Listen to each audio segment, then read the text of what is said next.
आसमानों को छूता हुआ ट्रायंगुलर शेप का ये स्ट्रक्चर देखने में तो बहुत ही आलीशान और खूबसूरत लग रहा है, लेकिन जब आपको इस बिल्डिंग की दुख भरी कहानी पता चलेगी तो यकीनन आप भी इस पर यकीन नहीं करेंगे। 1080 फीट ऊंची अपने इर्द गिर्द मौजूद दूसरी बिल्डिंग से 10 गुना लंबी ये बिल्डिंग देखने में किसी पिरामिड जैसी लगती है, लेकिन असल में ये एक होटल है जो पेरिस के आईफल टावर से भी ऊंचा है। एरिया के हिसाब से इस होटल में 39 लाख स्क्वायर फीट की जगह और 3000 कमरे मौजूद हैं, जिसकी वजह से ये होटल दुनिया के किसी भी जाने माने 5 स्टार होटल के साथ मुकाबला कर सकता है। दुबई के बुर्ज खलीफा की तरह रात के वक्त इस होटल की दीवारों पर लाइट शोज और फायरवर्क्स भी होते हैं, जो पूरे शहर की फिजा में रंगीन रोशनियों की वजह बनते हैं। पर हैरत की बात ये नहीं है कि ये होटल कितना खूबसूरत है या इसके अंदर क्या क्या लग्जरी फैसिलिटीज मौजूद हैं, बल्कि असल हैरानगी की बात तो ये है कि इस आलीशान होटल में आज तक एक भी गेस्ट दाखिल नहीं हुआ। पिछले 30 सालों से ये होटल बिल्कुल अकेला तन तनहा खड़ा है, लेकिन सवाल है कि आखिर क्यों इस आलीशान होटल में आज तक एक भी गेस्ट नहीं जा पाया। 5,500 करोड़ रुपए खर्च करके बनाया जाने वाला ये बदनसीब होटल आखिर दुनिया के किस कोने में मौजूद है। ज़ेम टीवी की वीडियोस में एक बार फिर से खुशामदीद। नाजरीन, इस शानदार होटल को देखते ही पहली नजर में ऐसा मालूम होता है कि ये अमेरिका, कनाडा या फिर किसी डेवलप्ड कंट्री के शहर में बना हुआ है, लेकिन आपको ये जानकर हैरत होगी कि ये 105 मंजिला बिल्डिंग रूगोंग होटल के नाम से जानी जाती है, जो नॉर्थ कोरिया के कैपिटल प्योंगयांग में पिछले 30 सालों से बिल्कुल खाली खड़ी है। अगर आपको नहीं पता तो आपको बताते चलें कि नॉर्थ कोरिया खुद को कहलाता तो डेमोक्रेटिक कंट्री है, लेकिन असल में ये एक ऐसा मुल्क है जिसको 1948 से सिर्फ एक ही फैमिली चला रही है। किम फैमिली की 3 नस्लें पिछले 74 सालों से नॉर्थ कोरिया पर जबरदस्ती राज कर रही हैं। नॉर्थ कोरिया शायद दुनिया का वाहिद मुल्क है जहां हर साल इलेक्शंस तो होते हैं, लेकिन कैंडिडेट सिर्फ एक ही खड़ा होता है और वो कैंडिडेट नॉर्थ कोरिया का सुप्रीम लीडर यानी किम फैमिली का मेंबर ही चूज करता है। अपने सख्त कानूनों की वजह से नॉर्थ कोरिया अपने खिलाफ कई दुश्मन बना चुका है और शायद इसी वजह से ना ही इनके दूसरी कंट्रीज के साथ ट्रेड रिलेशंस हैं और ना ही यहाँ टूरिस्ट आना पसंद करते हैं। हर साल पूरे नॉर्थ कोरिया में 3 लाख विजिटर्स जाते हैं। देखने में तो ये फिगर काफी ज्यादा लगता है, लेकिन इसके पड़ोसी मुल्क यानी साउथ कोरिया के सालाना 175 लाख विजिटर्स के मुकाबले में ये ना होने के बराबर ही है। अब आपके जहन में ये सवाल आ रहा होगा कि अगर नॉर्थ कोरिया में इतनी सख्ती है और यहाँ विजिटर्स भी इतने कम जाते हैं, तो आखिर इनको 3000 कमरों वाले इस आलीशान होटल की जरूरत ही क्यों पड़ी।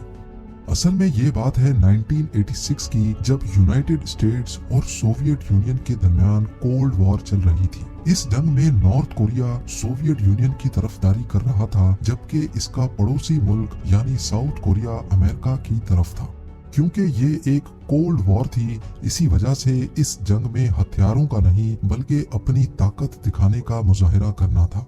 नॉर्थ और साउथ कोरिया दोनों ही एक दूसरे के दुश्मन थे और हर चीज में एक दूसरे से आगे बढ़ने की कोशिश करते थे।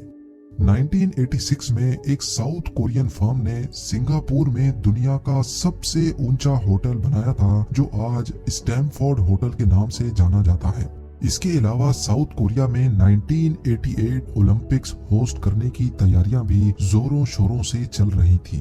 दुनिया का उस वक्त का सबसे ऊंचा होटल और 1988 ओलंपिक्स की वजह से साउथ कोरिया का पूरी दुनिया में बोलबाला था, लेकिन ये बात नॉर्थ कोरिया को किसी भी सूरत हजम नहीं हो रही थी।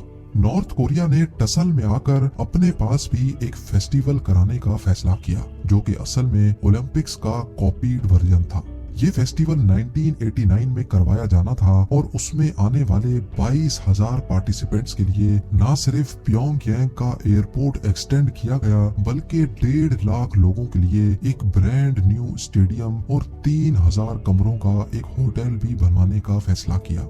यह होटल 105 स्टोरी ऊंचा होना था, जो अनकरीब साउथ कोरिया के बनाए गए स्टैमफोर्ड होटल से वर्ल्ड रिकॉर्ड भी छीनने वाला था। نہ صرف اتنا بلکہ اس وقت دنیا میں صرف 21 ایسی بلڈنگز تھیں جن کے فلورز 100 سے بھی زیادہ تھے اور ان میں روگونگ ہوٹل کا نام سب سے اوپر تھا۔ اصل میں آ کر نارتھ کوریا نے اتنے بڑے بڑے ہوائی فائر تو کر دیے تھے، لیکن اتنا اونچا ہوٹل بنانے کا خواب ان کے گلے میں آ چکا تھا۔ اتنی اونچی بلڈنگ بنانے کے لیے بے شمار اسٹیل کی ضرورت تھی، لیکن اسٹیل نارتھ کوریا کے پاس موجود نہیں تھا۔ اسی وجہ سے انہوں نے فیصلہ کیا کہ یہ بلڈنگ صرف کنکریٹ سے بنائی جائے گی۔ کیونکہ یہ بلڈنگ صرف کنکریٹ سے بنائی جانی تھی، اسی وجہ سے اس کو کون شیپ دی گئی اور ہر سائڈ کو 75 ڈگریز جھکا ہوا رکھا۔ اس ہوٹل کے ٹاپ پر ورلڈ کلاس ریوالونگ ریسٹورانٹ اور دنیا کی سب سے اونچی آبزرویشن ڈیک بنائی جانی تھی۔ اس ہوٹل میں جو ماڈرن فیسلٹیز رکھنے کا پلان کیا گیا تھا، اگر نارتھ کوریا یہ بنانے میں کامیاب ہو گیا تو نہ صرف ساؤتھ کوریا بلکہ وہ پوری دنیا میں اپنی قابلیت ثابت کر دیتا۔ 1987 میں اس ہوٹل کی کنسٹرکشن تو سٹارٹ کر دی گئی، لیکن جب 1989 میں ورلڈ فیسٹیول ہوا تو 3000 کمروں والا دنیا کا سب سے اونچا ہوٹل کمپلیٹ ہونے کے قریب بھی نہیں تھا۔ عزت بچانے کے لیے نارتھ کوریا نے اعلان کیا کہ ٹیکنیکل مسئلوں کی وجہ سے کنسٹرکشن سلو ہو رہی ہے، لیکن نارتھ کوریا نے ہار نہ مانی اور ہوٹل اوپننگ کی ایک نئی ڈیٹ اناؤنس کی۔ اب ہوٹل کی نئی اوپننگ ڈیٹ نارتھ کوریا کے سپریم لیڈر کم il سنگ کی 80th برتھ ڈے سیلیبریٹ کرنے کے موقع پر رکھی گئی اور وہ تھی 1992 میں۔ کنسٹرکشن کا کام ایک بار پھر سے زوروں شوروں سے سٹارٹ کر دیا گیا، لیکن قسمت کسی بھی طرح سے نارتھ کوریا کا ساتھ نہیں دے رہی تھی۔ نارتھ کوریا جو کولڈ وار میں سوویت یونین کا ساتھ دے رہا تھا، 1991 میں سوویت یونین ٹوٹ گیا اور نارتھ کوریا کی اکنامی بری طرح سے کریش ہو گئی۔ اب نہ ہی ان کے پاس کسی کی سپورٹ باقی بچی تھی اور نہ ہی ان کے پاس اتنے پیسے تھے کہ وہ اس بلڈنگ کی کنسٹرکشن کنٹینیو رکھ سکے۔ لہٰذا اسٹرکچر کو ادھورا ہی چھوڑنا پڑ گیا اور ہوٹل کی لانچ کا خواب جو نارتھ کوریا نے دیکھا تھا ایک بار پھر سے بیچ میں ہی لٹک گیا۔ ہوٹل کی لانچ کا جو وعدہ کیا گیا تھا وہ اب دوسری بار بھی ٹوٹ گیا تھا اور دنیا بھر میں نارتھ کوریا کا مذاق بنایا جانے لگا۔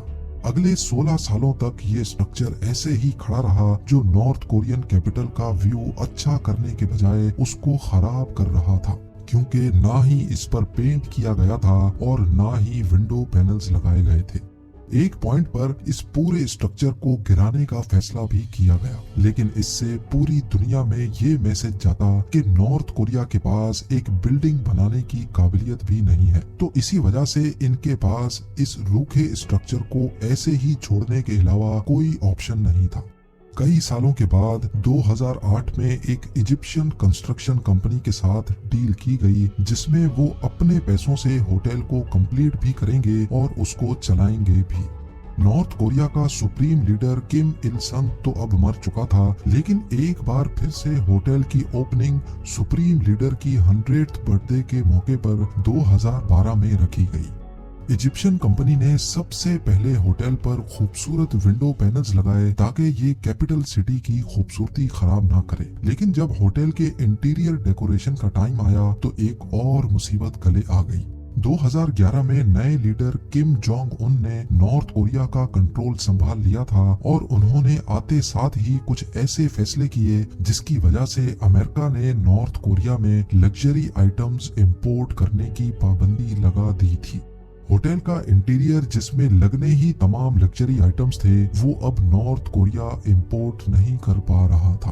ہوٹل کی نئی اوپننگ ڈیٹ پر لانچ تو دور کی بات، یہ اندر سے دیکھنے لائق بھی نہیں تھا اور ایک بار پھر سے نارتھ کوریا بری طرح سے فیل ہو چکا تھا۔